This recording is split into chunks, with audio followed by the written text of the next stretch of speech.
Hey, everybody. Thanks so much for joining us right here on The Right View Ladies Tea. Tonight, we're joined again by Breitbart politics editor Emma Jo Morris. Welcome back, Emma Jo, and host of Counterculture, Danielle D'Souza Gill. And welcome back to you as well, Danielle.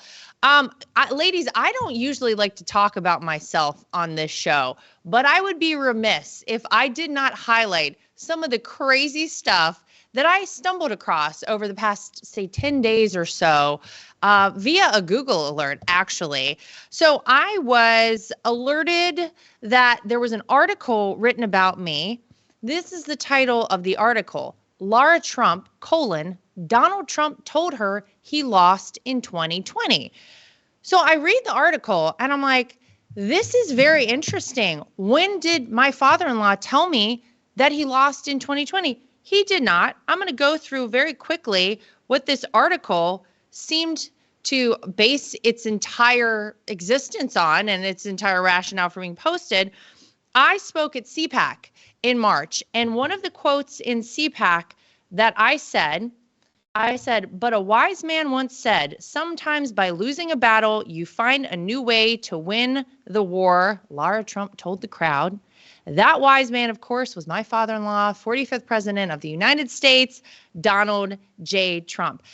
And I talked about this to wrap up my speech, Emma Jo, when we were talking about how hard it was, I think, for a lot of people in 2020 to realize that Joe Biden, with his 81 million historic votes, was going to be sworn in as the 46th president of the United States. That was really tough for a lot of people to see.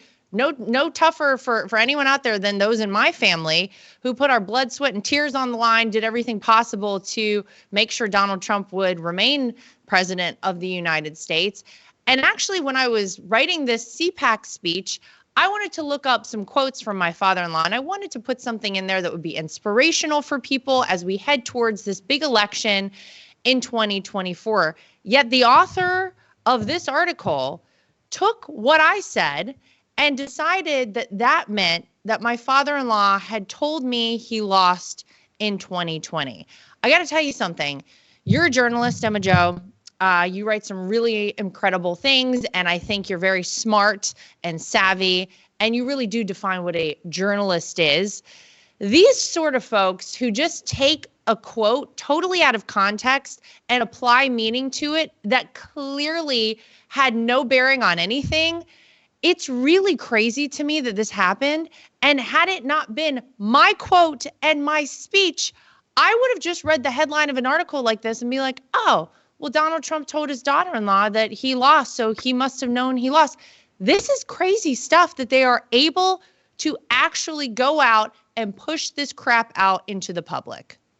Yeah, I mean, it's actually, first of all, I want to commend this reporter for scrounging together a story from an obscure line in an obscure speech from 6 months ago. So that must have taken time, and that's good. But really, it's like when I saw that link, I was thinking, like, and I read the story, obviously, and I thought to myself, this is what you get when your business model, which is unfortunate and pretty much true of most websites for news, the business model is based on clicks. So you have to try to garner as many clicks as you can on your stuff in a day. And if you've gotten to a healthy number, then it's like, good job, come back tomorrow. And that's how this stuff works. So it's sensationalism. Obviously, once you read the article, like you said, it really deflates the headline because it's like a turn of phrase that you're using, obviously. And it's like, it's obviously departed from what they said originally in the headline or even in the lead. And it's too bad because, what he's trying to do, which is the lowest form of journalism. It's actually sad when I see writers, he's probably young, when I see writers doing this where it's literally just clickbait. It's clickbait. Yeah. There's no substance there whatsoever. There's no work really there whatsoever. I was being tongue in cheek, obviously, when I said that that's a lot of work, which I guess it is, but it's working hard, not smart, and that's it. It's like, to me, I saw that and I was like, oh, I see what he's doing. Traffic. He's looking for traffic. No, that's exactly right. And honestly, it is frightening though, because look, we always hear from the left, about misinformation. And I mean, no one, Emma Jo, knows better than you about being labeled as, quite frankly, Russian disinformation or misinformation, as we were told about the Hunter Biden laptop story, which you broke for the New York Post back during the campaign in 2020. And the fact that they can just go out there and spread this kind of garbage, and that's what it is shocking to me. Yes, it is a lot of work to twist around what I said in this CPAC speech and try and infer what this reporter was trying to infer. Danielle, I assume that the goal of this is to, of course, get people to think that Donald Trump all along knew that he lost the 2020 election. And despite that, he soldiered on and said, I'm going to tell people that I won, and I'm going to convince people to do crazy things out there. And let me be clear about something. My father-in-law fully believed that he won the 2020 election. He believed it on November 3rd, 2020. He believed it on November 9th, 2020. He believed it all through December, January of 2021. And I will guarantee you that Donald J. Trump believes right now, today in 2023, that he won the 2020 election. At no time did he ever tell me anything different. Did he ever indicate anything different to anyone else in my family, to anyone else? I can guarantee you that he's been around over the past 2.5 years. This kind of stuff is crazy. But Danielle, they're able to manipulate people into believing something that doesn't exist by using the sleight of hand technique, by taking a quote out of a speech I gave several months ago and just applying it in a way that is completely departed from anything that I meant. This is scary stuff as far as I'm concerned. And this is how people really, I mean, how do you even trust anything that you read out there anymore, Danielle? Exactly. And that's exactly what they did with the election itself and with the Hunter Biden laptop story. They're either suppressing the stories or they're saying, we're just going to print something completely different. And then only much later do you find out, oh, no, maybe this was actually the truth. But then, of course, that time has passed. So right now, at this point, I mean, many people believe that the election was stolen, not just Trump. And that's why he's our front runner candidate. And many people trust him much more than they trust the fake news media. And even if you look back to what you said when you talked about, a battle and a war, that's like a very common metaphor that's used. So, for example, if I say, oh, we need to fight back in 2024, that doesn't mean we're going to start, physically fighting people. And the left knows that. But they just kind of want to fabricate things and come up with this story as if he had a private conversation with you. And it's really crazy because I don't think most people, at least on our side of politics, would even believe this. I mean, if you read Trump's Truth Social, if you listen to anything he says, even going back to that time, like you mentioned, and now, that would not have come through at all. And I probably wouldn't come through even if I went through your social media or other people he may have spoken with. So I think it's really just the left's attempt to try to maybe reconvince people on their own side of things they already know. But as far as people on our side, I mean, if you believe it was stolen or not, you're probably pretty much decided on that issue. Yeah, it's honestly, this stuff's crazy. This that makes it so cheap that it just occurred to me is like, there's a lot of things that you could probably say about Trump, but you can't say that he doesn't say in public how he thinks in private. Right. And even to a fault. Maybe that's one thing that you could say about him that might not always be a compliment. You know what I mean? It's like this guy, it's not like he has some secret thing that he's telling people in private that he doesn't express. It's like, no. This guy is actually completely unfiltered all the time. Exactly. Like he almost can't help himself when he gets out there and he starts thinking about it. He gets so pissed off about it. And he's like, don't forget about the 2020 election, the election that I won, the election that we all won. Like, everyone knows where he stands on this. So they're trying to find any sort of a crevice they can and just be like, oh, look, his daughter-in-law apparently had a side conversation with him in private, and he said a totally different thing. Donald Trump in person, in front of every camera in the world, is the same as he is behind the scenes. Everyone knows that. He tells you all the time what he's thinking. There's no hidden agenda. It's transparency. Sometimes, Emma Jo, like you said, almost to a fault. It's just ridiculous. And by the way, Danielle, you talked about fight. Don't forget, after January 6th, how they picked through on the left any Republican who had used the word fight at any time over the past like 4.5 years and tried to say, we've been trying to incite violence on the right all the time. Look, they used the word fight. Excuse me. Everyone knows what that means. And the idea that they try to do this and cherry pick little things like this is just so insulting to people because everyone knows the truth and everyone knows what it means. I want to get off myself, but here's another one I couldn't help but also notice in my Google alerts. The first article, by the way, appeared in an outlet called The Messenger. I'm not really familiar with this outlet. I am familiar with Newsweek. Newsweek, Emma Jo, has been it's been around a long time. They have a pretty good reputation, at least they used to. And I saw an article about myself. Let me read the headline of this article. Lara Trump's 4th of July photo slammed. Children look unhappy. Okay. So I posted a photo on the 4th of July, probably like a lot of people. And I had my 2 kids walking up to our 4th of July festivities at our golf club here in New York, in Westchester. It was hot. The sun was blazing down on us, and it was at such an angle in the sky that it kind of got in all of our eyes. And if you look closely at my 4th of July photo, you'll notice we're all squinting. But of course, one of my kids I think my son has his hand over his face. My daughter's kind of like squinting, whatever.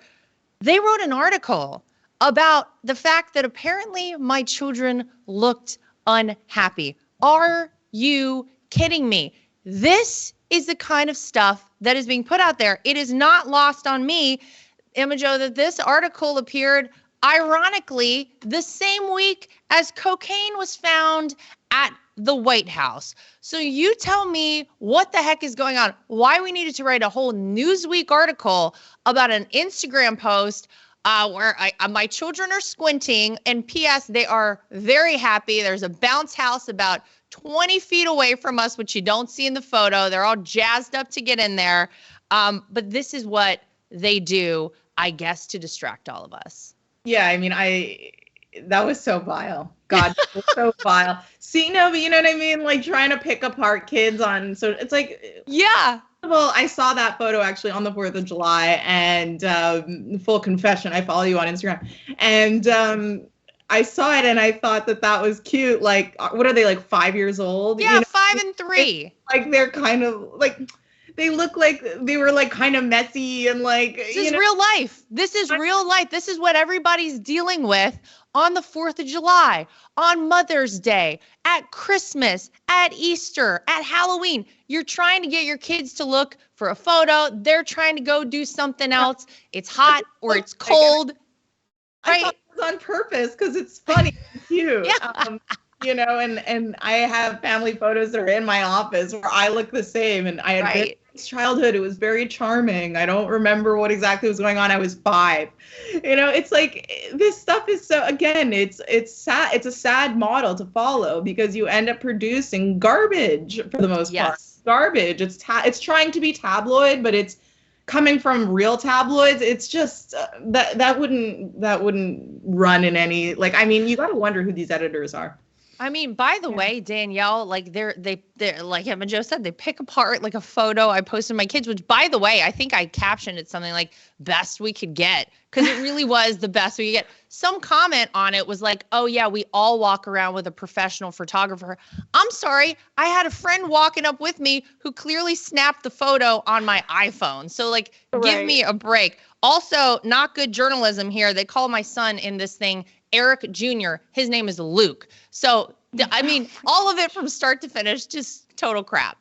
Oh my gosh. Yeah. I mean, everybody knows when you try to get kids to pose for photos at like 5 and 3, they're not going to be like professional Instagram models. Like, this is so ridiculous. And also, I think it's crazy because the left could be reporting on, Hunter Biden's child that he had out of wedlock Right. with a, random sex worker who he refuses to take responsibility for.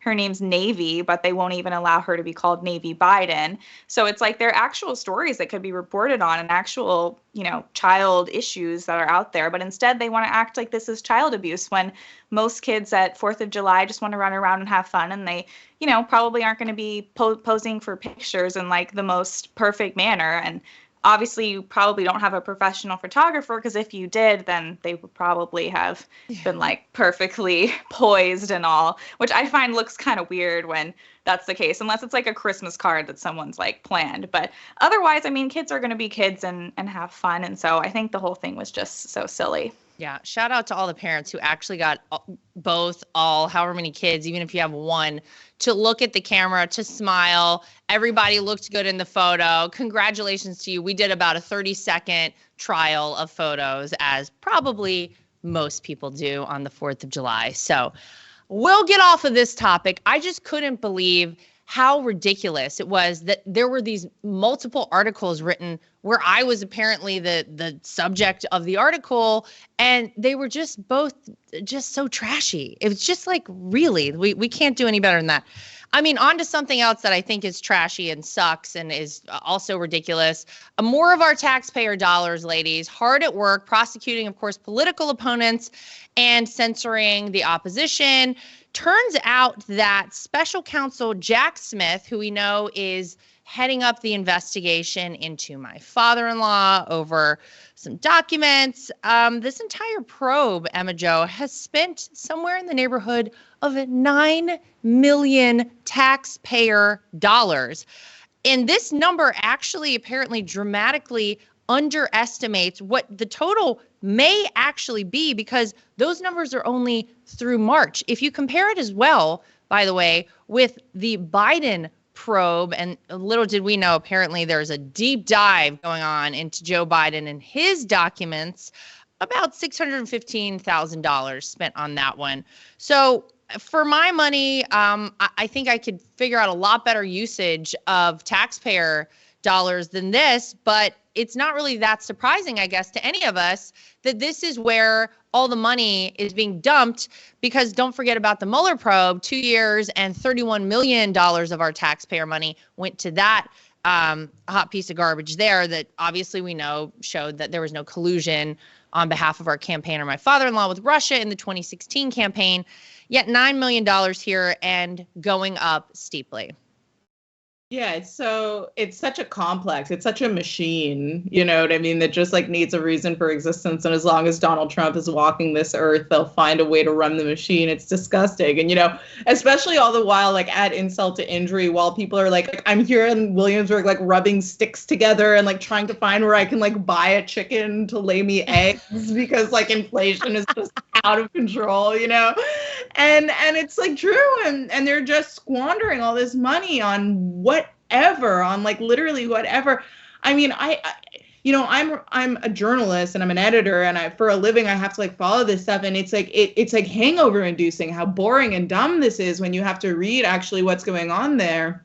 It's so petty, and especially so because I would maybe understand if this was like the first time ever that you ever had people from the White House taking documents home after the administration, but it's clearly not the case. And not only is it not the case, but it's like he was the president. So I don't really understand. I mean, I'm not a lawyer, but like just as a layman, just as a person who votes, let's say, not as an editor or anything, and I'm watching this and I'm like, I'm trying to care and like I want to know what's going on, but I can't care. It's so hard. They feels, really want us to care about this. You're right. That's it. It feels so trivial and it feels so cliche, and also especially all the more when like there's actual like problems that we got to deal with, and you want the government to kind of look over there. If you want to go toward the malfeasance road, I mean, Hunter Biden, really? Yeah. I mean, how about the cocaine at the White House, Danielle? How about the fact that here we are just dragging this thing out, $9 million plus. I'm sure it's probably going to be double or triple that very soon.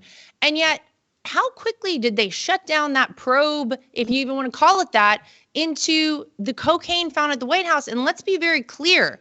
That could have been a very dangerous situation. I get that it was probably someone's recreational drug. We don't know who, but say it could have been something used to spy. Say that it could have been anthrax or something really detrimental to people. And it was able to get into a space that, like the White House, where, you have these very, very secure locations. You're never supposed to have something like this happen. Yet the Secret Service, Danielle, they came out really quick and they were like, you know what? Nothing to see here. We can't trace it. We have no idea who could have possibly brought this in. There are cameras everywhere. I know exactly where in the White House this area is located, where you put your cell phone and all your little belongings. If you are not a person who has the authority to take your stuff into the White House, that's where you leave them. Believe me, if they really wanted to, they could figure out who this was. Yeah, we're just done with that and we're moving on, and they're still here obsessed with Donald Trump and some documents. It seems absurd to so many people. Yes, and this is what the left does. They basically just gloss over everything when it comes to their agenda. But when it comes to Trump, of course, they're going to zero right in there and make up something that wasn't true. And this reminds me of even with the leaker, with the Roe decision. It's like, oh yeah, what happened to that? Months pass, a year has passed, and no one knows who it is. I mean, to be honest, I think that the people close to the situation, they do know who it is, but they don't actually want us to know, and they don't want to report on anything. They just want to pretend like things never happened. And that's basically how they've treated Biden. The media works in tandem with him, and even Hunter, he gets off, incredibly easily, even when he pleads guilty to something. They don't want to look into things to the same degree that they do on our side. And when it comes to Trump, I think Trump talked about this maybe in a different context, but what if we were to spend more money on rebuilding our cities, on rebuilding our roads, and all of this, horrible infrastructure we have here? We could be putting money towards that instead of spending it on these investigations or sending billions of dollars to Ukraine. So we have definitely made way bigger problems. Yeah, I'm going to vote for new carpets at Newark Airport just before the show. We were talking, and I flew into Newark Airport a couple of days ago into the international area of Newark. And this is the hello, welcome to America that we showcase for the world in many respects. I got to tell you, it looked very dingy, looks really depressing, and it did not make me really excited for people to come in and have that as the face of the United States. I'm also going to vote, Danielle, if we get a little more money, I don't know, let's recarpet, or at least do something, repaint something in Newark, because it's a little rough. Emma Jo, I want to ask you about what's happening on Thursday. You have a big day coming up.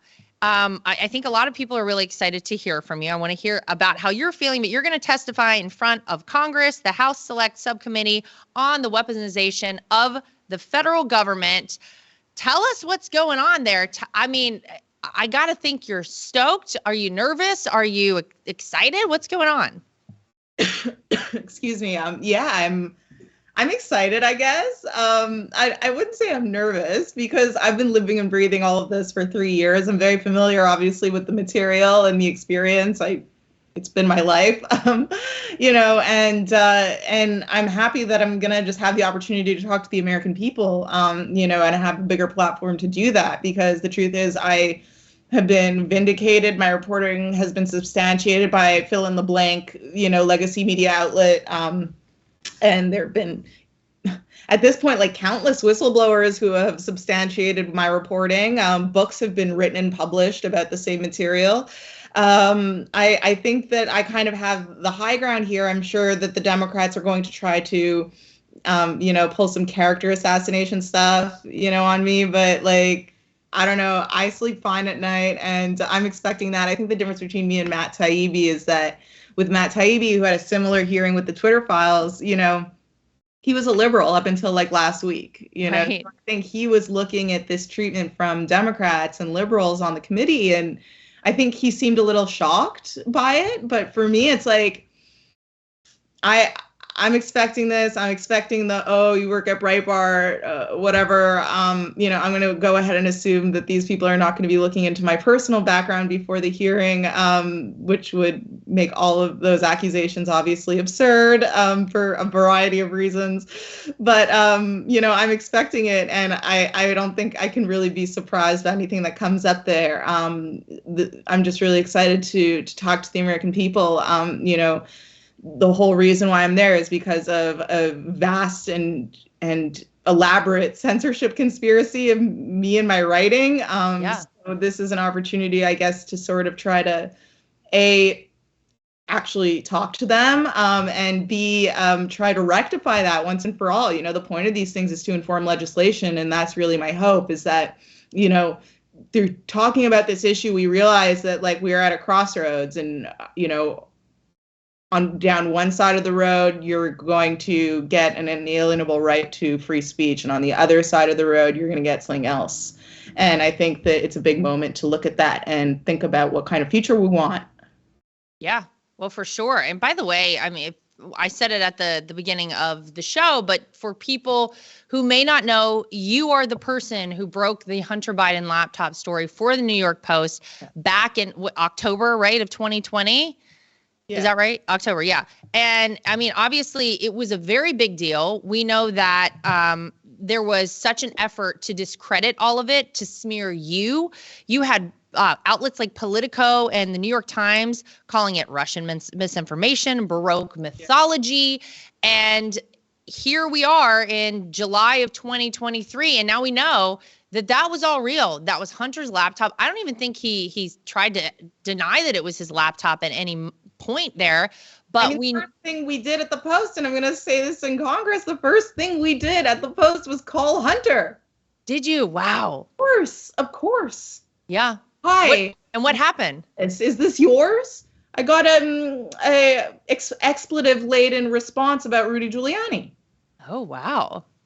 Doesn't seem like it has any bearing on anything, but okay. Well, you know what it wasn't? It wasn't, no, of course not. I don't know what that is. Right. Which is obviously what you say if that's not yours. Right, exactly. Never seen that thing in my life. I've never touched that laptop. Right. That's not mine. Call the police. I don't know. Wow. But see, and the fact that Emma Jo, that you even think about the fact that there will be some character assassination aimed at you, that they're going to go after something that also has no bearing on anything. We should be able as a country to look at the facts here and look at the censorship that you received, that this story received, that anyone who even talked about Hunter's laptop during the rest of the campaign in 2020, people were kicked off of Twitter and other social media outlets for doing so. You got things taken down. You got a label put under anything that you posted on like Instagram. And it really shouldn't matter where you stand politically. It really shouldn't matter anything else, what you think about anything. Facts are the facts. And the fact is that you wrote this story, you broke this story. People tried to downplay it and say that it was a lie. They smeared you. They smeared the New York Post. And it turns out it was true. And we know that 1 in 6 people who voted for Joe Biden would have changed their vote had they known that this story was true in that moment. So it really has a major, major impact. And so the fact that you even have to think about anything other than going out there and telling the truth, I think is a travesty. But we know that that's how things operate these days. And, you know, I look forward to hearing from you. I think a lot of people are looking forward to hearing from you. Is there anyone else noteworthy that we're looking out for on Thursday that's going to be doing the same? Yeah, I'm testifying next to RFK. Oh my gosh, amazing. Yeah, so he was censored about his COVID opinions and his vaccine opinions, I think. Yeah. To be honest, I'm not a big Kennedy person, and I wasn't following him during COVID. I had my opinions about the vaccine just personally, because like I'm 30 and I had COVID twice, and I didn't really get why I was getting it. But I didn't need any other justification other than that I just didn't want it. So I didn't follow him. But yeah, he claims to have been one of the main and I think first people who were really censored on Twitter, I think at the behest of the CDC. Wow. I'm sure that's accurate. Great segue, by the way, CDC, directly into our next topic, Danielle. I'm going to come to you on this one first. So get ready, because this is, talk about crazy stuff. CDC. This is crazy. With CDC, I mean, who even trusts the CDC at all anymore? We were told by this outlet that, of course, we should wear masks because it'll protect you during COVID, that we should, as Emma Jo just pointed out, get the vaccine. That'll prevent you from getting COVID-19. Of course, we know that was not true. There's something that some refer to as chest feeding.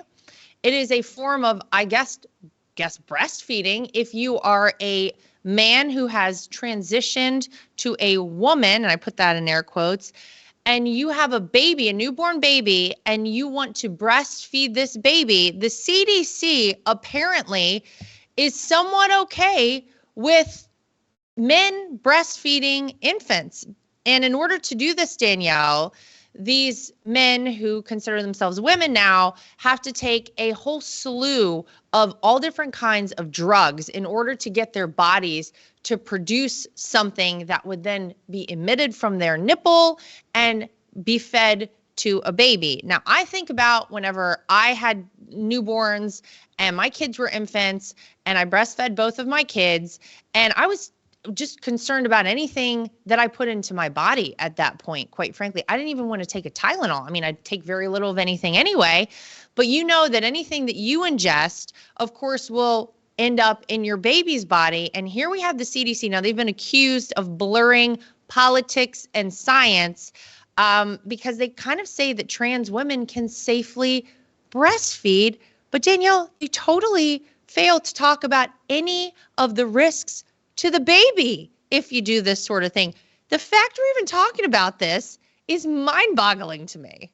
Yeah, this was such a disturbing story with so many thoughts. But firstly, I mean, if you see the photos of these trans individuals, they are just like scary looking. I couldn't even imagine this person like being a breastfeeding person. I mean, they look very much like a male, female, androgynous being, like purple hair, all of this stuff going on. And then you like see the infant and then you read about the facts here. And I don't really trust any of these 3-letter organizations, but the FDA actually recommends that breastfeeding people or women do not use any of these drugs. They say like they're not safe. They can cause heart issues for the baby, all of this. I mean, like you mentioned, most women want to avoid things that even cause like minor issues with the baby, but obviously you don't want to give them like irregular heartbeats and all kinds of issues, because if this person is taking all of these drugs, that's going to go into the milk that's going to the infant. And it's so crazy because, so I'm actually giving birth like this week. I'm having a baby. Oh my gosh, so I'm like in the breastfeeding zone. Oh my gosh. I'm like in the mode of like learning about everything and like colostrum and all of this stuff.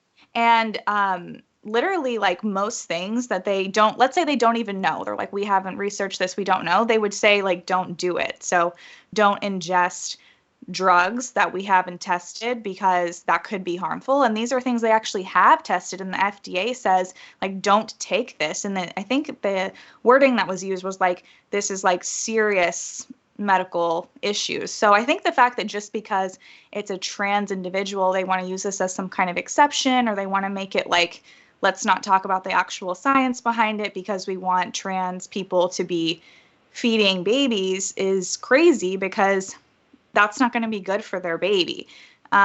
So yeah, it's really, really sad and harmful that the trans person wants to make themselves feel better, but at the same time harm the infant. Well, yeah, I mean, and that's the whole thing. Emma Jo, I think back to literally right after I gave birth, and you're there in the hospital and they send someone to your room, and this is a person whose goal is to convince you that the best thing for your baby would be to breastfeed your baby.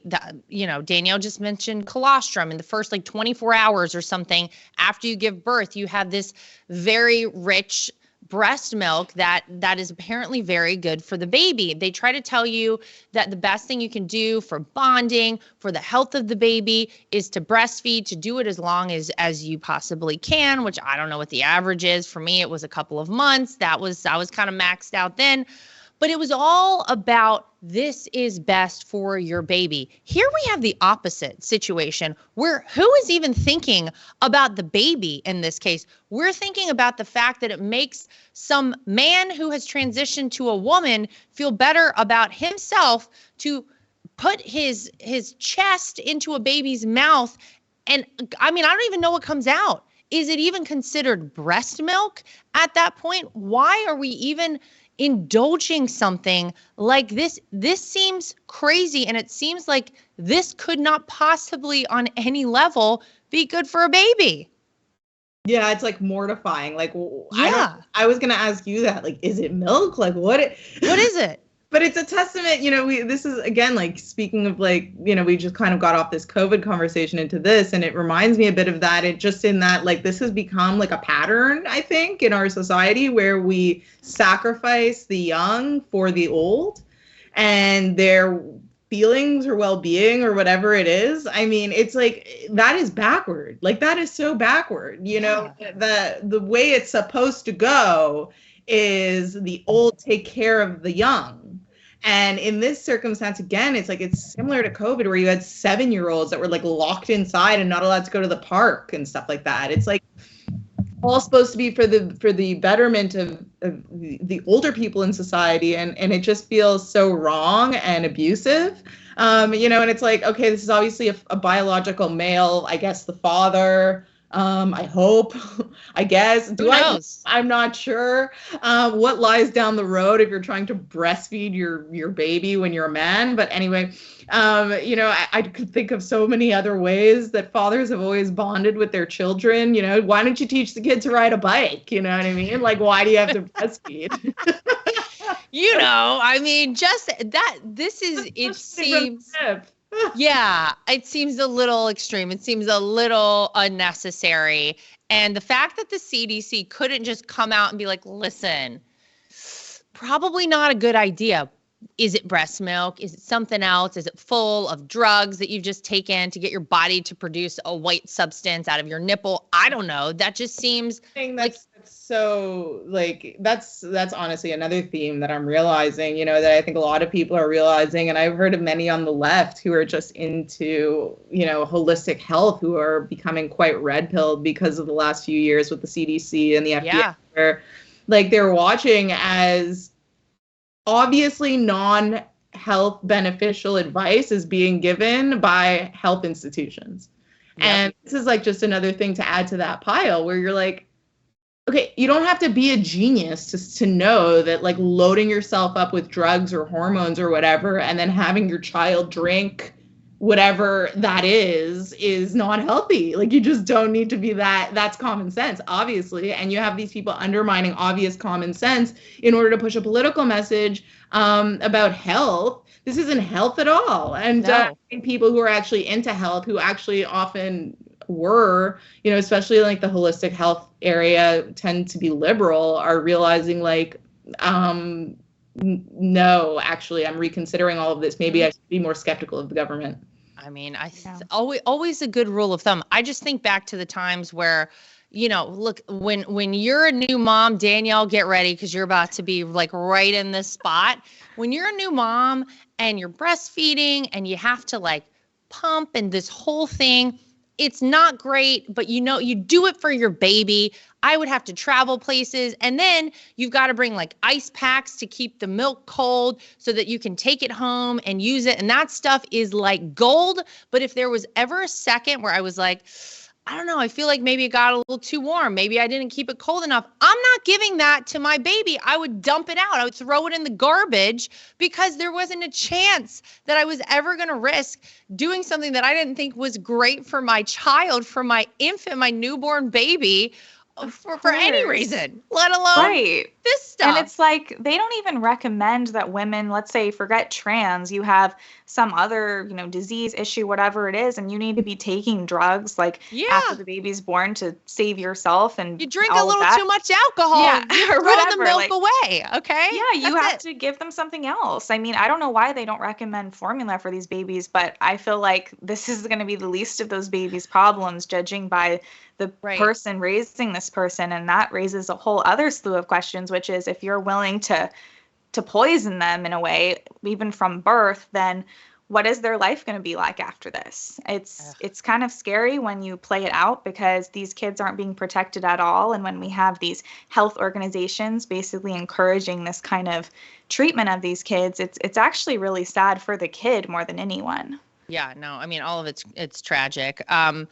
Well, moving on to something that I think we all kind of thought was a good thing, being in shape. Emma Jo, I've talked about working out before. We got to get it on the calendar to do, because I'm trying to get you to do a workout with me. But apparently, according to, no shocker, MSNBC, they put out an article that essentially equates people who look up maybe a workout online, if you're looking up how to get in better shape. If you're not careful, Emma Jo, we got to watch ourselves, because you could end up a neo-Nazi. And I wish I was making this up, but let me just read you a little piece from this article by MSNBC. Physical fitness has always been central to the far right. How about everybody else? Aren't we all trying to get in shape? Don't we all want to be healthy? Don't we all want to do the best things for our body? I digress. In Mein Kampf, Hitler fixated on boxing and jiu-jitsu, believing they could help him create an army of millions whose aggressive spirit and impeccably trained bodies, combined with fanatical love of the fatherland, would do more for the German nation than any mediocre tactical weapons training. This one I found totally crazy. They are trying to suggest, in MSNBC, that apparently these very, very extreme far-right lunatics out there are dragging people in, sucking people in, and they don't even know it, who are online looking up maybe a workout routine. Seems a little far-fetched to me. Is this something you're working on for Breitbart? Should we be concerned if people are looking up workouts online that they may be neo-Nazis? Yeah, I mean, I saw that. I was so glad that you read that line. When I read that, I was dead. I was like, oh, you know what else Hitler did? Probably put his pants on one foot at a time. I'm right on my way. It's like, what? What are we doing? What? This is it. Yeah, no, it's amazing. It's so amazing. I think that there's something actually inherently right-wing about working out. I do think that that's true. That's my contrarian take, is that it's something that requires like long-term commitment. It's something that requires delayed gratification. It's something that requires discipline, order. There are certain things about it that I could see how like people on the right would have a higher propensity for it than like people on the left, just like philosophically maybe.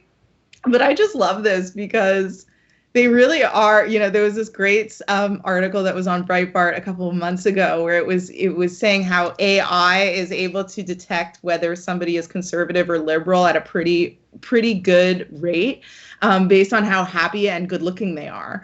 And I kind of love this because I'm like, make more public perception that being conservative equals being hot. I think that that's a great thing for the movement. I don't think that many people aspire to be overweight and unhappy.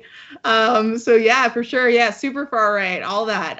Absolutely. Yeah, but don't forget, there was an article or something a couple of months ago. I want to say it was maybe like 4 or 5 months ago where this was also noted, where they tried to say that people who worked out or people who maybe had a gym membership or something were racist. Like there was something inherently racist, Danielle, about exercise and working out. And obviously only people who would take their fitness seriously, clearly you're a racist. This kind of stuff is ridiculous. P.S. I didn't know until I read this totally dumb article that Hitler was into jiu-jitsu. Now, I've talked many times on this show about the fact that I have my kids in jiu-jitsu because so many people have told me how beneficial it is for kids, maybe something you want to think about down the line for your little one at some point, Danielle. But now apparently I'm sure someone out there will probably read this garbage and then figure out I have my kids in jiu-jitsu and utilize this as another way to say that we're all like Hitler sympathizers. We're all Nazis. This is how how crazy stuff gets started, and it just perpetuates this stupid system that we have going on within our mainstream media. And it's just, what a bad cycle and what a dumb thing to have to read and do. Yeah, it's so funny because it is true. It's like, okay, so conservatives are the ones who work out all the time. We're the ones who are more happy. We're the ones who are better looking. It's like, it's kind of amusing.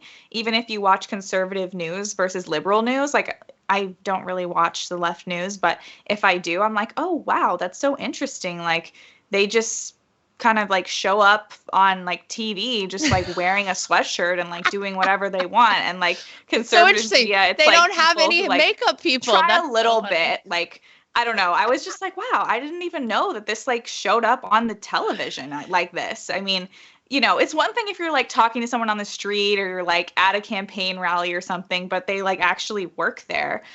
So they just have a totally different standard when it comes to like, I mean, I guess working out, which is sad because I guess their vision is just stay inside, never get sick from anything, don't work out, don't like get your endorphins going. I mean, especially I think this article is talking about like hyper masculinity, and men probably need to do workouts that aren't just like, oh, I did a little yoga pose. It's like, no, they probably want to like get their energy out and do something that's a little bit more active, especially like, yeah, especially because it's like, yeah, when are you going to get to do that in your normal life? You're probably working. You get to blow off some steam. So it's so ridiculous. And I think most people know that working out is good for you. And if that means that makes you more conservative, then I'll accept that. By the way, Emma Jo, I like the connection with like being better looking and being conservative. Actually, if you like go back and comb through some of the photos or video from, let's say the Women's March where everybody's got their pink hats on in DC way back when, I can guarantee you that you compare that to, maybe some of the ladies who might be in my family or come to a Trump event or something of the like. I can guarantee you people are going to probably want to date the ladies who are at the Trump event, potentially more so over the women in the pink hats. But I digress. I don't really know. I'm happy to take it. Problems than going to the gym. Yeah, exactly. Well, I wish we had more time, but we're out of it today, ladies. Danielle, Emma Jo, thank you for joining us. Danielle, good luck with everything. Next time we see you'll probably be a mom and you'll have a baby. So best of luck, and we'll be thinking about you. And for everybody at home, as always, make sure you like, subscribe, share, and follow. And we'll see you back here next time for more of The Right View.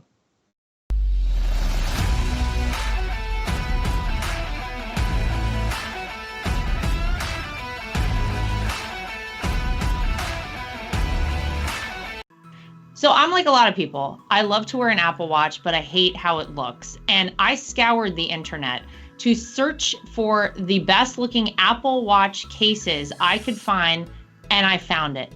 goldandcherry.com. They have absolutely beautiful watches, as you can see here. Everything is waterproof. Everything looks good with different outfits. You can get sporty, you can get fancy, but they are great quality, made out of Delaware in the United States of America. And they have been kind enough to give me a promo code that I can share with you if you want to get your hands on one of these as well. It's Lara T, L-A-R-A-T is the promo code to get yourself a discount at goldandcherry.com. And not only do they make Apple Watch cases, they also make great products for iPads and iPhones, keyboards, your desktop, everything you could possibly need. goldandcherry.com. Use promo code LARAT so you can get yourself one of these today too. At The Right View, we're very proud of the fact that we are independent. We get to say everything that we think and everything that we feel. We have no woke companies guiding us or telling us what we can and cannot say. We are always going to shoot you straight and give you the facts as we know them. And that's why it's important to support independent outlets like The Right View. My name is Lara Trump, and I think Mike Lindell is a patriot. He is someone who loves this country, is willing to fight for this country. I love MyPillow because not only are MyPillows made in the USA by American workers, but they're great products, and they're so great that not only do I use them in my own bed at night, my children actually requested. My daughter the other day went to the closet and pulled out a MyPillow and said, "This is the pillow that I want to sleep with." And I gotta tell you, she loves it and will have nothing to do with any other pillow. So it's a big hit around our house. My dogs also happen to sleep on MyPillow dog beds. So all around the Trump household, we're big fans. If you go to mypillow.com today and use promo code Trump, again, promo code Trump, you will not only save money, but you will help us continue this show and other shows like it and help us continue the fight for the future of America. Inflation has impacted all of our lives. I don't think anyone can go to the gas pump or the grocery store without noticing that it is a major factor. And unfortunately, it's not going anywhere. It doesn't seem like it's going down in the way that we would like it to. And one way to protect your money is by investing in precious metals, gold and silver. That's always been a great way to make sure that you keep your money and you keep it safe. When you go to bh-pm.com, use promo code Trump. That way, if you decide you want to invest in gold and silver, you'll save yourself a little bit of money. We live in a time that's very interesting. A lot of us out there feel like a lot of our rights are slipping away. And if you're like I am and you want to have the right to choose whether or not to have a vaccine, how to live your life freely, and you're looking for a great doctor, I've heard amazing things about Dr. Sherwood. He's somebody who you should really check out and check into, and it'll help support this program and keep us going. So go to sherwood.tv and use promo code Trump. Again, sherwood.tv and use promo code Trump. You can save yourself some money and help us keep our program going.